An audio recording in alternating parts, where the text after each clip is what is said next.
we have before us the opportunity to forge for ourselves and for future generations a new world order, a world where the rule of law, not the law of the jungle, governs the conduct of nations. When we are successful, and we will be, we have a real chance at this new world order, an order in which a credible United Nations can use its peacekeeping role to fulfill the promise and vision of the UN's founders. It is a big idea, a new world order, a world in which there is the very real prospect of a new world order. After 1989, President Bush said, and it's a phrase that I often use myself, that we needed a new world order. There is a chance for the President of the United States to use this disaster to carry out what his father, a phrase his father used, I think, only once, and hasn't been used since, and that is a new world order. So that the problem of the Bush presidency will be the emergence of a new international order. Within the next 4 years, we will see the emergence of a new international order. The beginning of a new international order. The pieces are in flux. Soon they will settle again. Before they do, let us reorder this world around us. I think its task will be to develop an overall strategy for America in this period when really a new world order can be created. It's a great opportunity. It isn't just a crisis. It's about the future of Europe and a new world order. There's a need for a new world order, but it has different characteristics in different parts of the world. But today, with Asia already outproducing Europe, India and China are clearly becoming part of our new order. We are now facing a common challenge. And the challenge is how to build a world order for the first time in history on a global basis. So, in conclusion, ladies and gentlemen, a new world is emerging. It is a new world order with significantly different and radically new challenges. The affirmative task we have now is to actually create a new world order. Good evening, everybody. President Obama and British Prime Minister Gordon today calling for a new world order to tackle our global economic crisis. And the president outlined his vision of a new world order in which the U.S. would participate fully. We've got to give them a stake in creating the kind of world order that I think all of us would like to see. So I see a world order in the future with a multipolar world order.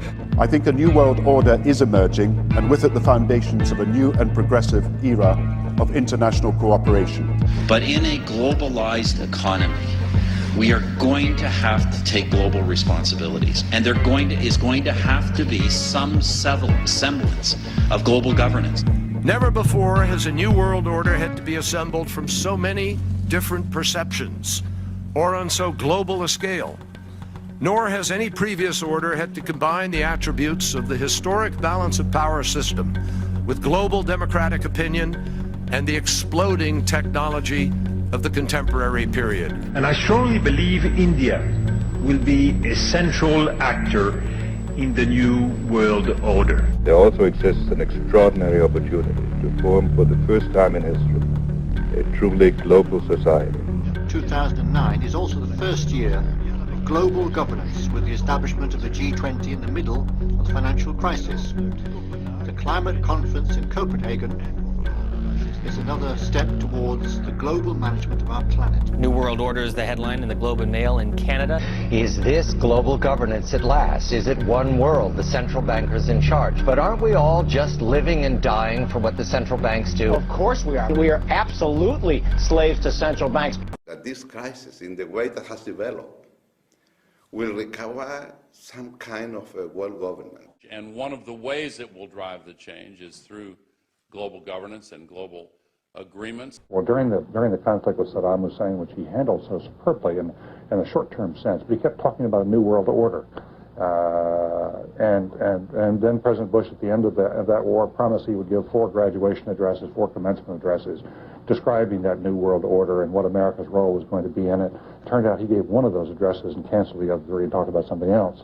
That's what, because they weren't ready yet. That in fact we're all going to have to give up a little bit of our sovereignty in order to make the world work. And this present window of opportunity during which a truly peaceful and interdependent world order might be built will not be here for too long. Already there are powerful forces at work that threaten to destroy all of our hopes and efforts to erect an enduring structure of global cooperation. Are you optimistic a global system can happen from what we've heard so far? It could happen, and in fact it's in the works. I mean, but sir, just one thing, we could go on about how, you know, your family committed all these acts against society, but we just want to let you know the New World Order has no legitimacy, and that we as a people are not afraid, and we are waking up to the robber barons and the big banksters who are looting this economy with the Federal Reserve. Well, we just want to let you know the New World Order has no legitimacy, and that we as a people are not afraid, and we are waking up to the robber barons and the big banksters who are looting this economy with the Federal Reserve. Well, ladies and gentlemen, the President of the United States. Good evening, my fellow Americans. The potential for the disastrous rise of misplaced power exists and will persist. We must never let the weight of this combination endanger our liberties or democratic processes. We should take nothing for granted. Only an alert and knowledgeable citizenry can compel the proper meshing of the huge industrial and military machinery of defense with our peaceful methods and goals, so that security and liberty may prosper together.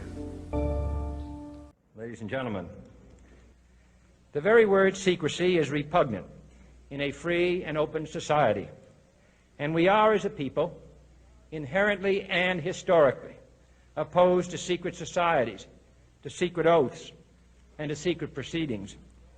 We decided long ago that the dangers of excessive and unwarranted concealment of pertinent facts far outweighed the dangers which are cited to justify it. Even today, there is little value in opposing the threat of a closed society by imitating its arbitrary restrictions.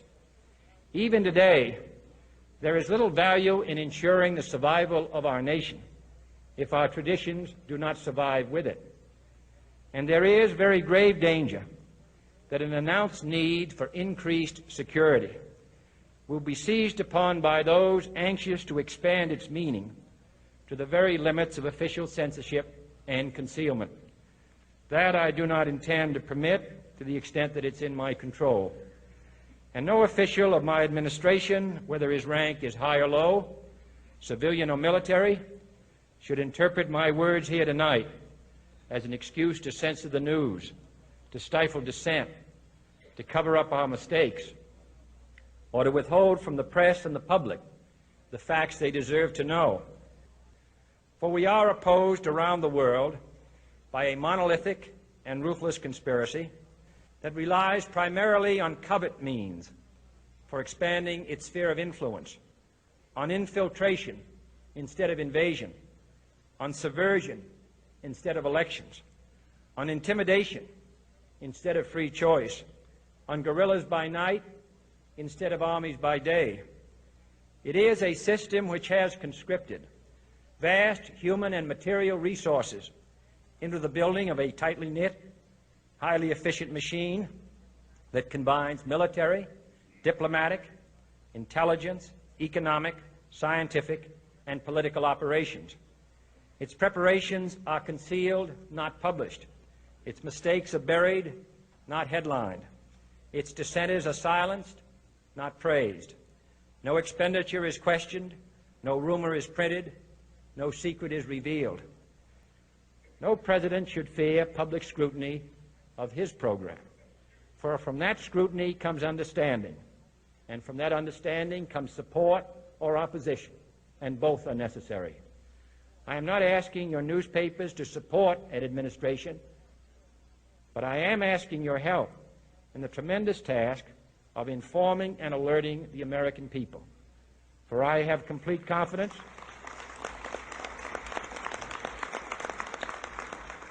in the response and dedication of our citizens whenever they are fully informed. And today, as a pilgrim of peace, I have come here to pay homage to Mahatma Gandhi, hero of humanity. Mahatma Gandhi taught that if all men and women, whatever the differences between them, cling to the truth with respect for the unique dignity of every human being, a new world order, a civilization of love can be achieved. May God guide us and bless us as we strive to walk together hand in hand and build together a world of peace. Uomo moderno, adulto, eppure talora debole nel pensiero e nella volontà, lasciati prenda per mano dal bambino di Betlemme, non temere, fidati di lui. La forza vivificante della sua luce ti incoraggia ad impegnarti nell'edificazione di un nuovo ordine mondiale fondato su giusti rapporti etici ed economici. Il suo amore guidi i popoli e ne rischiare la comune coscienza di essere famiglia chiamata a costruire rapporti di fiducia e di vicendevole sostegno. L'umanità unita potrà affrontare i tanti e preoccupanti problemi del momento presente, dalla minaccia terroristica alle condizioni di umiliante povertà in cui vivono milioni di esseri umani, dalla proliferazione delle armi alle pandemie e al degrado ambientale che pone a rischio il futuro del pianeta.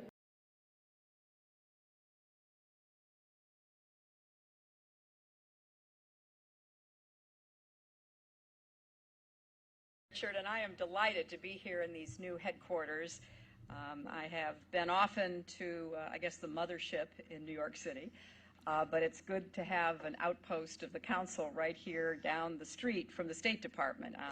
We get a lot of advice from the council, so this will mean I won't have as far to go to be told what we should be doing.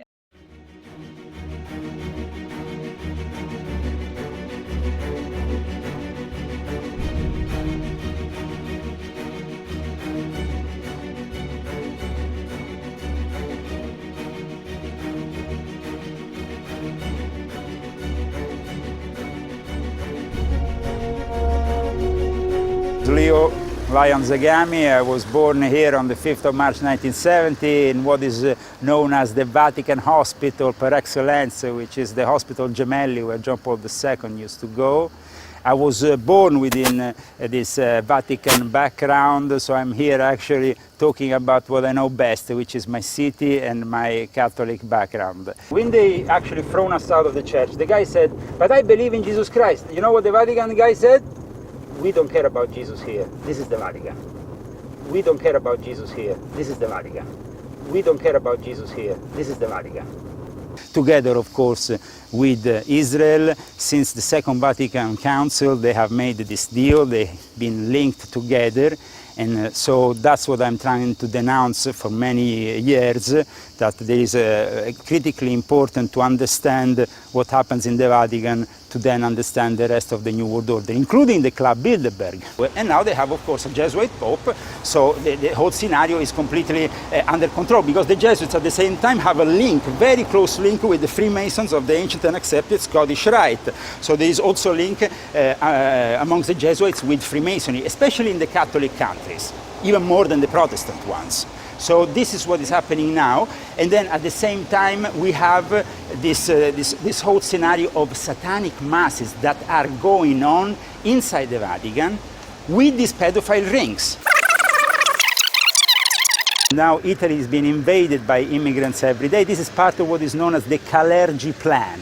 I invite all the researchers of the New World Order who are viewing us on InfoWars to go and check the Calergi Plan by Count Calergi. There's still a Calergi Award given every year to European leaders like Angela Merkel. And this Count, half Japanese, half Austrian, he's one of the main reasons why we have the European Union. He was a Freemason of the Humanitas Lodge initially, then he went to another transnational lodge. But Count Calergi devised this plan whereby he wants to destroy the ethnicity of every European.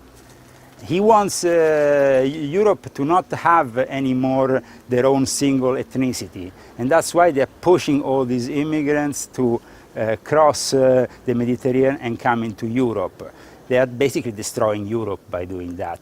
We are going now in front of the headquarters of the Jesuits. We will go a second and see who's there. And then we will go to the headquarters of the Knights of the Holy Sepulchre. In this road, side road that very few people visit, especially tourists, you have the headquarters of the Jesuits, which is said to be the most powerful place in the world. Compagnia di Gesù, Curia Generalizia. He is the headquarters of the general of the Jesuits, it's said. Generally, because it's the headquarters of the Jesuits. So this is the place, this building, where actually the power structure is decided. When Pope Francis meets with the Adolf Nicholas, they have special meetings here where they decide of all the future of the church. And it's a pity that now it's not open, but when it's open, here on the side you have this symbol, because the symbol of the Jesuit is a very particular symbol. And you find a similar symbol also in the flag in Argentina. And that's not the case, it's not a coincidence, because South America is deeply embedded in Jesuitry. So actually the Jesuits at this moment of time have all the power, where everybody needs to be part of these clubs. Otherwise, if you are out of the clubs or if you're out of the setup, you can't make business anymore, you're cut off. We are about to go into the headquarters of the most powerful knighthood in the Vatican. That is the side entrance where we're going to go in, and this is the main entrance. Come and see. This building is not even Vatican territory. This is territory of the Knights of the Holy Sepulchre, the most powerful order of the Vatican. See the knight? Watch the writing on top of the door. Ordo Equestris Santo Sepulchri Essere Luminam.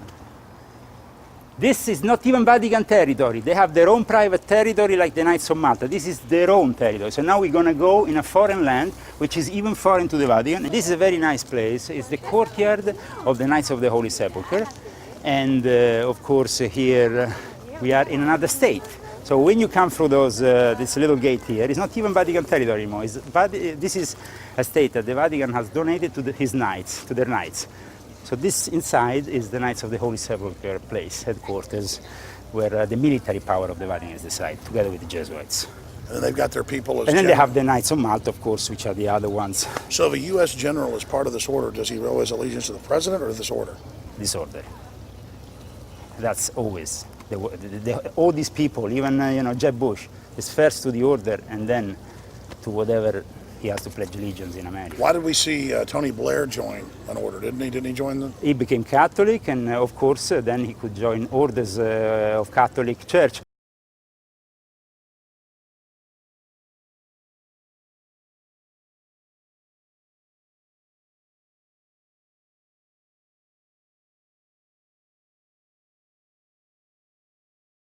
Okay, we've got global government, we've got all sorts of people championing a one-world governmental system. We've got the Pope, we've got Barack Obama, we've got the United Nations.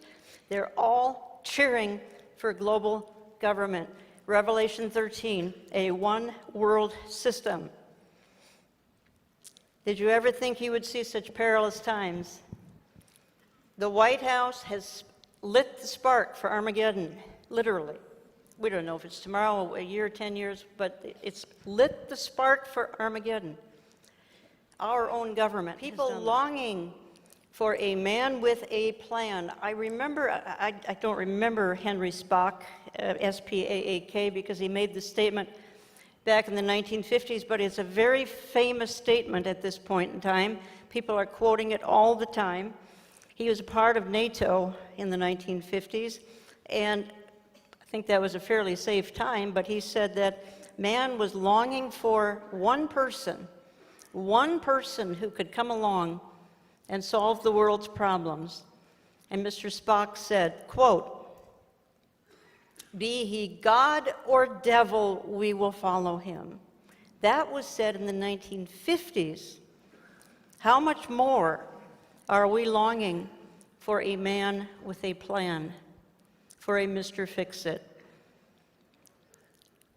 We are calling good evil and evil good. We've never seen it like it is today. We've got the wiping out of Israel by the world, that the world think that's pretty good idea. The fact that Iran is going to be the new power player of the Middle East, that's called good. Doesn't make any sense, but evil is being called good and good is being called evil. Such insanity. Could I have the picture of the White House put on the screen, please? We have the deviancy being celebrated. It's called good.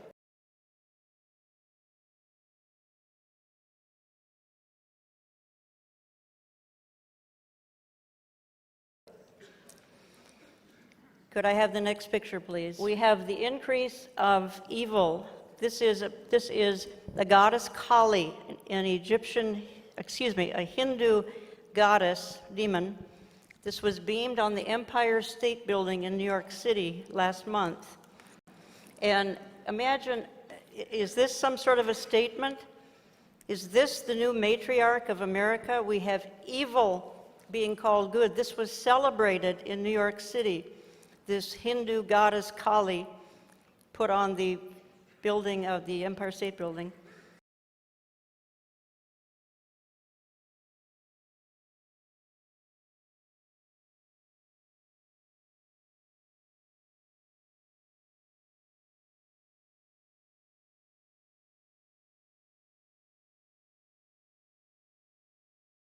Les voy a contar una confidencia. I'm going to tell you something private. Yo en el bolsillo in my pocket llevo siempre dos cosas. I always carry two things. Un rosario. Rosary. Un rosario para rezar. To pray. Y una cosa que parece extraña. Something which seems odd. ¿Qué es esto? Y esto es la historia del fracaso de Dios. This here, in this item, is the history of God's failure. Es un vía crucis. It's the way of the cross.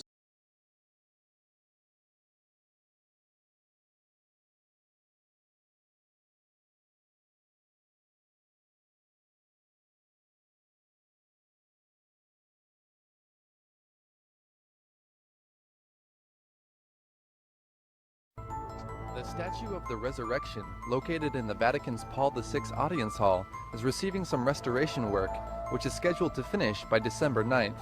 The statue can often be seen behind the Pope during his general audiences that are held in the hall. October 3rd also marked the 34th anniversary since the statue was introduced to the hall by its creator, Pericle Fazzini. Fazzini created the statue to show Jesus rising from the crater of a nuclear bomb.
matinus inveniat.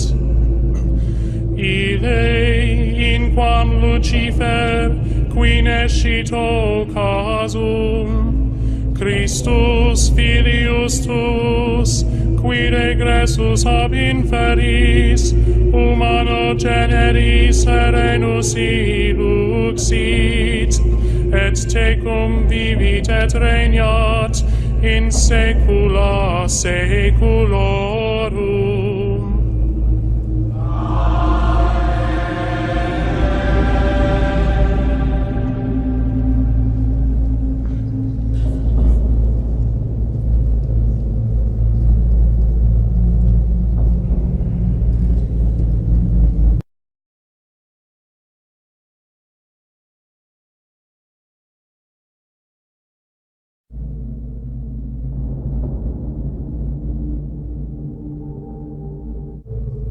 Flammas eius, Lucifer matutinus inveniat.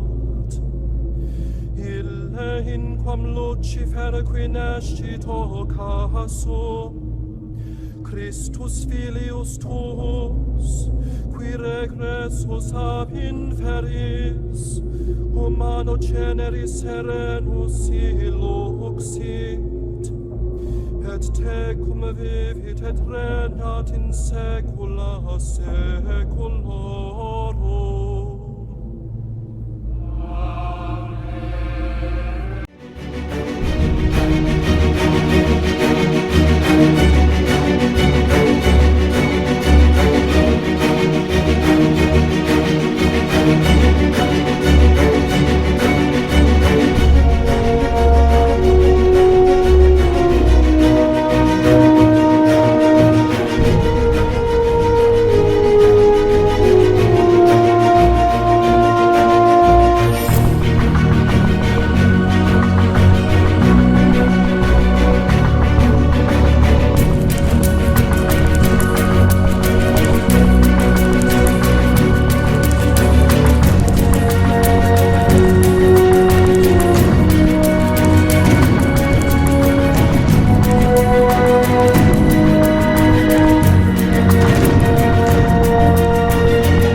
Let me ask you some questions about faith, which is a tough subject to talk about.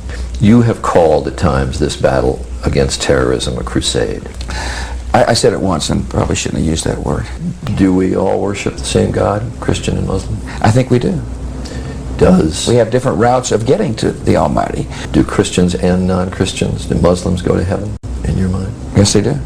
Mr. President, final question. Yes, sir. You said famously, when you looked into Vladimir Putin's eyes, you saw his soul. Yeah. When you look into Benedict XVI's eyes, what do you see? God. Good way to end the interview. Thank you, sir. Thank you, sir. My pleasure. Yes, sir.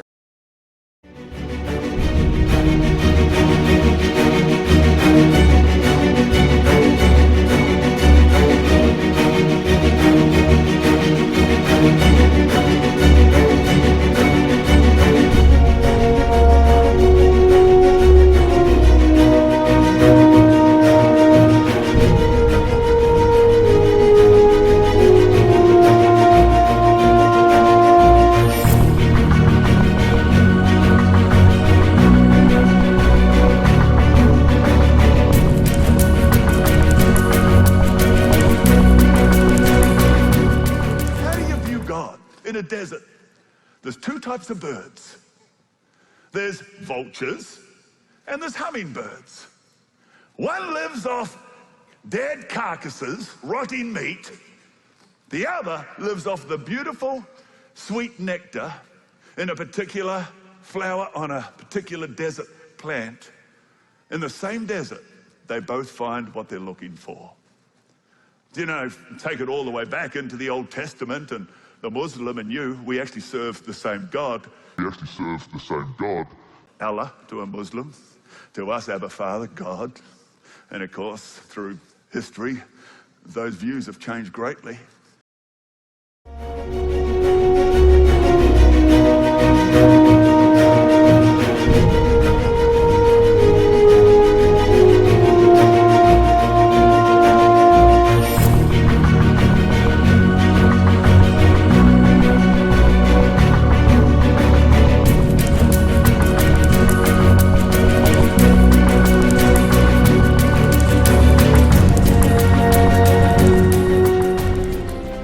La mayor parte de los habitantes del planeta se declaran creyentes. Esto debería provocar un diálogo entre las religiones. No debemos dejar de orar por él y colaborar con quienes piensan distinto. Confío en Buda. Creo en Dios. Creo en Jesucristo. Creo en Dios, Alá. Muchos piensan distinto, sienten distinto, buscan a Dios o encuentran a Dios de diversa manera. En esta multitud, en este abanico de religiones, hay una sola certeza que tenemos para todos. Todos somos hijos de Dios. Creo en el amor. Creo en el amor. Creo en el amor. Creo en el amor. Confío en vos para difundir mi petición de este mes, que el diálogo sincero entre hombres y mujeres de diversas religiones conlleve frutos de paz y justicia. Confío en tu oración.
Donc je refais la même chose?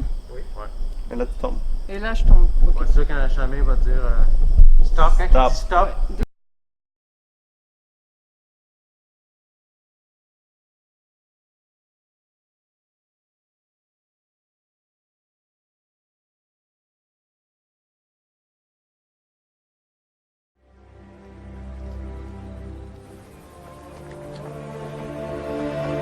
Wake up!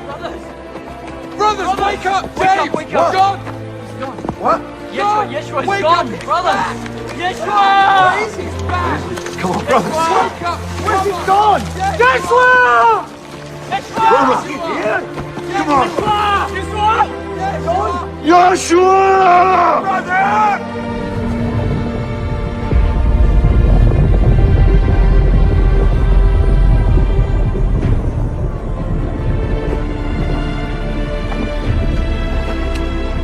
Brothers.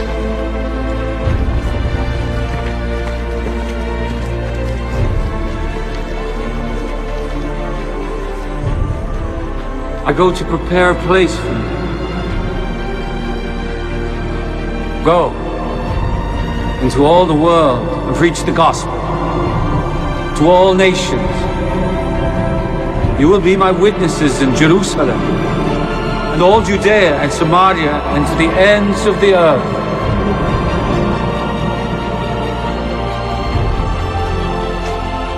I know that I will be with you. Always.